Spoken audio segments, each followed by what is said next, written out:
Hello and welcome to Issues of the Day, where we discuss key issues in the news. And I'm Grace Ayoyanikon.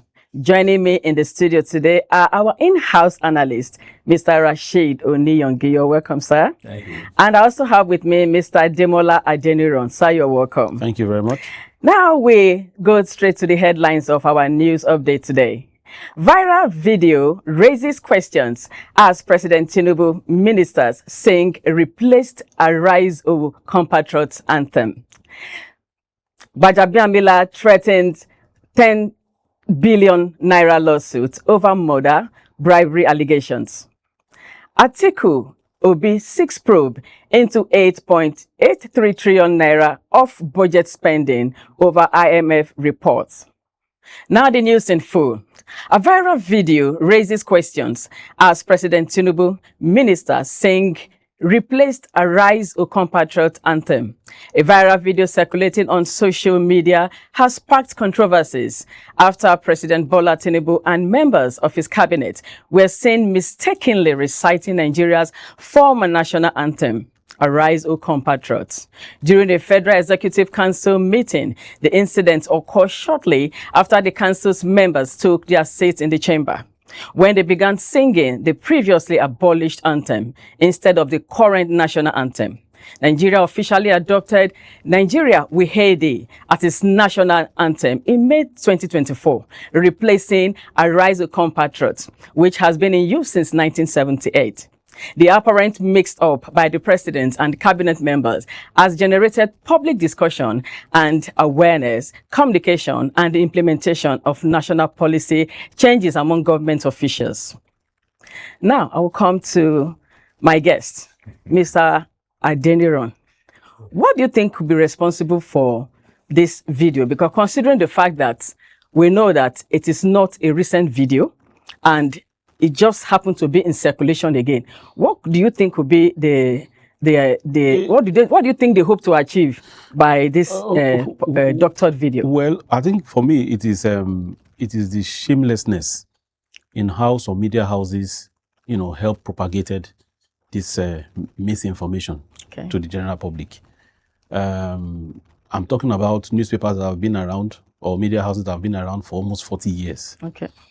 Descending so low to be putting out information out there to engage Nigerians on falsehood, because it's nothing but falsehood.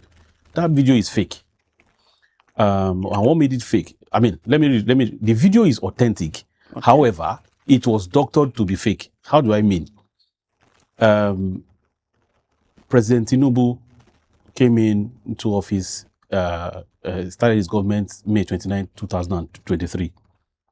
He didn't but change the anthem a year later, meaning that the Nigeria Arise O Compatriots anthem was read for 1 year. While he was in office. Okay. So what this falsehood peddlers did was just pick up a date, insert it on a video that was shot in the council chambers between 2023 and 2024, when it was reversed back to the old anthem, and just put a date on it, and that's it, and shared it. And Nigerians, people, we have been, I don't know, I think we are being harnessed for rage beating. This generation, yes, they just get angry unnecessarily. Nobody is doing introspection or retrospection to confirm whatever they see. They are just like on the go to get enraged and get angry. So nobody actually looked at it to say this is fake. All right. And it was done. I think it's, of course, the government will always blame opposition and detractors. Exactly. I was going to say that. So it's an opposition. Coming to Mr. Oniyogi, considering the fact that, of course, we have a very tense political atmosphere right now because of the 2027 election ahead of us, and will you consider this an opposition coming, at the present governor? Played into the hands of the opposition, you say, if it didn't originate from there. But the first I saw of it was on Sahara Reporter's Twitter page, now known as X. And I immediately went and analyzed the video, and I saw that there were obvious discrepancies. The news on the news banner was completely different. It was actually referring to something that happened in 2023. That's the first giveaway. Exactly. And then the date doesn't seem to be properly aligned, which means it was added later. Okay. And a lot of people in the commentary actually suspected something was not quite okay. It certainly sounds quite convincing when you don't look closely. Exactly. And somebody who's really not caring about whether it is true or false, we immediately consider it authentic, and now begin to repost. A lot of people did and started reposting. Now I think it's been pulled down, but it does point out to something that we need to be more careful about the stories we consume, because we are consumers of content now. Content, exactly. And if you consume the wrong content, it will have the wrong impact perspective. Exactly. And when your perspective changes, the way you look at the world itself begins to transform, and you do not see anything good in anything again. And this is already taking effect in most of our youths. All right. Because they will see something or hear something and begin to amplify it immediately without questioning it. Exactly. And that faculty of what do you call it, skepticism, that is this true? And that's the first question you ask when you are reading any news. To confirm the authenticity of, is this true? Exactly. And that's why we call fact checking. Fact checking is very important. And it's very easy also to fact check news now. You can download that video, put it in an AI and say, how authentic is this? Of course you may, because AI too can hallucinate sometimes and it's not always accurate. But then you have to do multiple layers of fact checking before you can arrive at the truth. This is truly unfortunate, as Mr. Adeniran said. Okay, so before I want to still ask Mr. Adeniran, I know that as it is now, it's becoming clear that the opposition party are using social media as a tool, to fight the present government. But do you think that there's a need for censorship? As it is been debated even before now, censorship on our social media handles or social media at large, that there's need for us to censor them? First of all, let me just quickly, you mentioned something about consumption of information, and generally nowadays we are very heavy on well-being, and well-being being the exercise you do, the food you consume. Information you consume too is part of well-being. Exactly. Because you find yourself being unnecessarily bitter, and you can't really put a finger to why you are bitter. But it's all this, you go on social media, you'll be angry. And what's making you angry, you can't put it, because it's what we've consumed over time that is negative. And there is no space that is as negative as Nigerian social media handle now, which cascades into the question you're asking. Responsible social media use. It has become a thing. just a couple of weeks ago, the British government banned social media use for under 16s. In the UK? In the UK. Okay. It's because they want to raise a generation of intuitive children who are not being influenced by things they see online. All right. They've seen that if they try it with people who are already adults, it may not work. And that's why they're looking, downwards to children that are growing up. So anything under 16, go and ride a bike, go walk in the park, read a book, or watch TV. TV has a bit of censorship that is moderate. Yeah, compared to what obtains in social media and all those that has no censorship. Absolutely. Even the young ones, they all have access to all this information. And it begins to form their personality even as they grow. Exactly. So these are the things that we need to discuss. I remember in if I'm not mistaken, 2016-17, the Buhari government moved censorship or regulations on how we use social media. And it was a general outrage. I was on some, media platform defending or trying to propose that or rather support that idea. And people said I was being paid. I was the government lucky. I said the government wants to take away their freedom. I said you can't. Freedom is not absolute anywhere, even in the so-called democracy. And it was about that time that Donald Trump was in the office for his first term. 4 years. And Twitter at that point in time told him to be responsible in how he used his Twitter handle. And he didn't agree. So they seized it. They banned him and kicked him out of Twitter. So it was doing that. If they could kick out the president of America over how he used his social media, why can't we have that conversation in Nigeria? Because you find out that somebody will just pick a random person and be saying things that they are not that is not up there. Exactly. You know, so those are the key things that we need to look at. I believe that there should be a bit of conversation generically. I don't mean government arbitrarily doing it. I mean, like, you should open the space, let the youth come out, and then you involve everybody in. So let's responsibly regulate this use of social media. Use of social media. Thank you very much. So we'll go into our second story for the day. President Bola Tinubu's chief of staff, Femi Gbajabiamila, has threatened a 10 billion naira defamation lawsuit against Prince Adeyemi over allegation link him to murder, bribery, and abuse of office. Through his lawyer, Kemi Pihenru, Gbajabiamila described the claims as false and defamatory, demanding that Adeyemi withdraw the statement, remove related publication, and issue a public apology within 72 hours. The legal team warned that failure to comply will result in criminal defamation proceeding and a civil suit against seeking 10 billion naira in damages.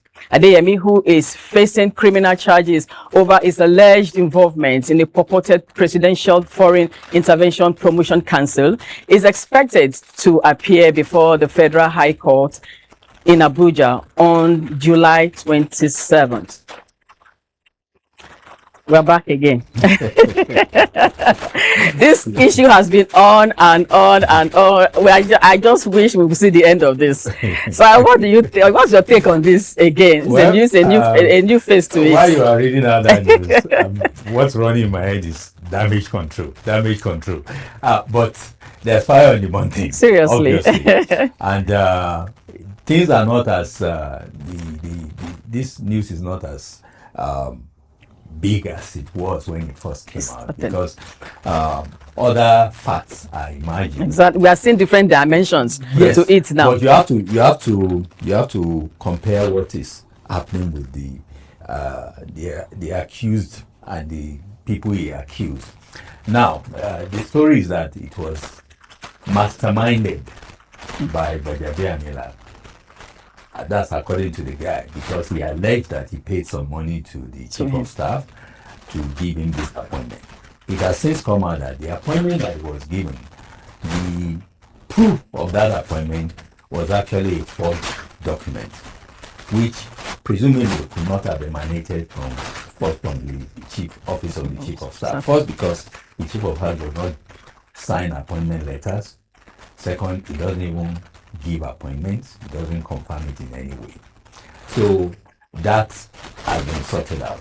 And that may presumably give the basis for this lawsuit. Okay, if it didn't originate from me, how come you are accusing me of giving you the appointment or signing the appointment letter? Okay, but there are other questions that has not been answered. And those pertain to the fact that a man, presumably with no background in government, business, or whatever, managed to penetrate the network of government, the administrative network, to establish himself at the heart of federal government operations, to the point where he even got a mention in the budget. He got a mention he applied to open account in the CBN. Even though the Office of Accountant General has also... You come to think of it, that's the key to everything that Nigeria can point to in terms of, okay, we have this much money, is in the CBN. And this guy managed to actually begin a process to open an account. And according to the Accountant General of Office, he only needed to confirm the signatories to that account before he would be given approval. He didn't do that, so there was no action on that. But how did he survive within the government system for a year without funding? Okay. Who was funding his operation? Okay. However little that operation, I was told he had an office. He was running the office. He was playing host to dignitaries, diplomats. The pictures are all over there. Those couldn't be fake. Traveling out to attend Traveling functions. with the vice president, Now, if you could do that, somebody is funding that operation. Who are the people? Now the president himself has come out, first to express his confidence in his chief of staff and his absolute trust, and then to give a directive that this matter must be investigated and everybody involved must be brought to book. I hope this will happen in the shortest possible time. Nigeria needs to see action taking place, people getting punished. You may say we are like in the gladiator stadium now. We want to see people fall. We want to see heads roll. But heads should roll in this kind of thing. This would return the confidence that people have in the operations of government back to its normal listing, where we think that things work the way they should work. Thank you so much, Mr. Adeniro. I want to ask, with all of this that had happened, doesn't that expose weaknesses and of the verification of government agencies in Nigeria? Doesn't have it as if it has opened up the system for us to begin to see things that we are not used to seeing before, because things like this we couldn't even imagine them happening in Nigeria at some point. But here we are now. This is confronting us. So doesn't that expose some measure of weaknesses in verification of government agencies in Nigeria? There are weaknesses, and that's because in the bureaucracy of Nigeria, or in the government or governing Nigeria or leading Nigeria, in the political system, access is an industry. And by access, I mean you being in office as an elected officer or appointed officer means people or in your entourage, your coterie of entourage, are going to use you as an industry to get rich. Okay. Don't be surprised that if they appoint you now to head a position, you may end up not being as rich as your aides that you have, because they must have scammed people. I'm not saying they must have scammed people in your name. It may be, hypothetically, I don't know, that Gbaja is innocent of this 100%. But the kind of people he has in his office as aides, workers, anger homes in and around that place, who have access to him, have access to his office. In fact, some people don't even need to know you directly.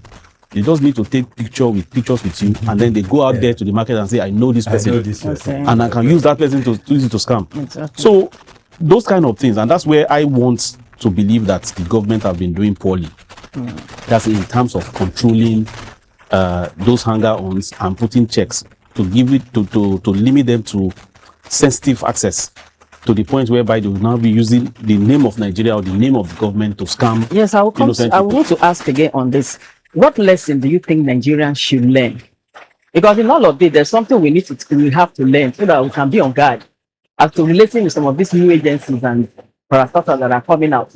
How do we verify to know, okay, this one is genuine, this is not genuine, as it is right now? First of all, it is only a greedy person giving Nigeria the opportunity to this kind of stamp. Because of course, you should be in the know and you should follow the news. When you follow the news, you follow information, you will know whether the federal government or there is a conversation around creating new parastatal or new offices. But this, to even put that aside, let's look at like in this issue now, to clear this issue once and for all. It is the government and the presidency that needs to come out honest. They need to do an in-house cleanup to find out who are responsible. That's ICPC probe that the president ordered that they should conduct. I think that will go a long way, and it's 30 days actually. Within the next 1 month, we should be able to have clarity on that. But that access is an industry in Nigeria. All right. The moment a new government come in, a new appointee come in, don't be surprised. You'll be here, they will appoint you, and some people in your village will be celebrating. Not because they want you to excel where you are, but because they know you, and that knowledge is enough. Okay. The fact that they know you is enough. They use that to go and scam people outside. So that's what is happening. It's a common thing in Abuja. All right. Let's hope that in the coming days, as everything begins to unfold, we'll begin to get more clarity as to what is going on in the presidency. We move over to story number 3. Former Vice President Atiku Abubakar and the presidential candidates of the Nigerian Democratic Congress, Peter Obi, have called for an urgent investigation into an International Monetary Fund report alleging that about 8.83 trillion naira in government spending was made outside the 2025 budget. Atiku alleged that the Tinubu administration was executing multi-trillion naira projects without proper oversight from the National Assembly or the Auditor General, describing it as a parallel fiscal system. He also claimed the reported off-budget spending alongside the alleged deduction of 800 billion naira from state allocation could be linked to preparations for the 2027 general election. Atiku has urged the National Assembly to launch an immediate investigation and called on the Auditor General of the Federation to conduct an independent audit and make the findings public. You started by saying that we are in a tense. The news are just not ending. but let's be honest with one thing. It's one thing to speculate about what the IMF report is available for anyone to and it's in the public, yes. It's in the public domain. Now, IMF itself did not in any way indicate that it is a bad thing. Okay. In fact, their assessment was that yes, they did admit there were off-budget spending, but IMF specifically stated in its assessment report that this has been killed through they have now been included in the budget through the repeal and reenactment of relevant laws. Okay. It is there for anybody who is interested in the truth and not a spin of the truth to understand this one. And you can find this report on the IMF website. As to the amount of report, yes, it may be true. They are very thorough. And this report was a consultation that IMF actually had with them. The government was involved in the creation of this report itself. Okay. It is not an independent report, it is an independent assessment that was arrived at with the cooperation and the input of the Nigerian government itself. Now, anything that's coming out from any candidate now, as far as I'm concerned, is suspect because it's coming from the opposition. Now, the point is that he may be right. There is a need to enforce fiscal discipline. Okay. But even from IMF assessment, there is a lot more fiscal discipline within the system now than before. You know, frivolous spending, of course, not on jeeps and stuff, as reduced. Okay. You know, but there's far more far greater discipline with regards to fiscal practices in Nigeria now than before. Okay. And this has had a resultant effect of increasing revenue base. People will say I'm defending government, but this is the truth. If they read that report, IMF specifically mentioned. IMF also mentioned, and I'm surprised Atiku and Obi didn't bring this out, that the poverty rate has increased to 64%, and that 27 million Nigerians are facing extreme hunger, which will have been a good material to use if you are appealing to people's sentiments about failures and stuff like that. Okay. It also mentioned a lot of things about how the global environment is impacting on inflation and all. But the general outlook in that report is positive.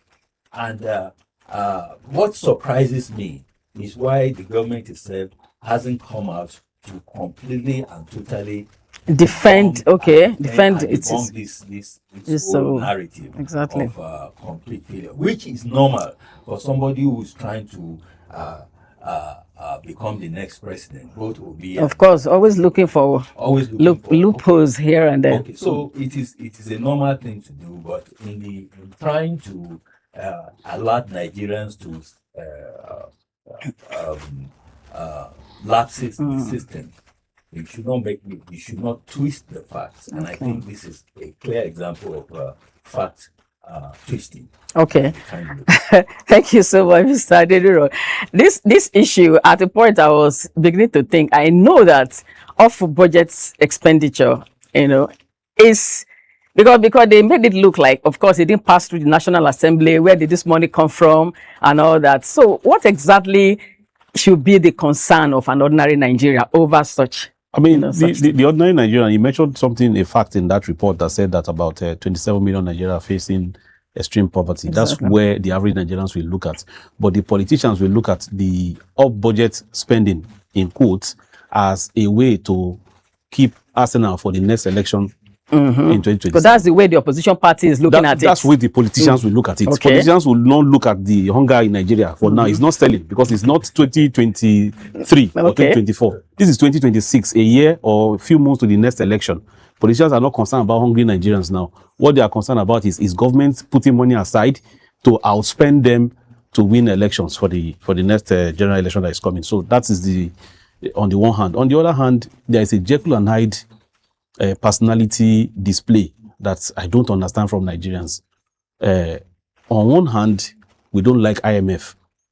Of course, IMF comes up with subsidy removal, naira devaluation, and what have you. So Nigerians, that is a no-no for Nigerians. It's a no-no for Nigerians, yes. But on the other hand, we like IMF when it's bashing government.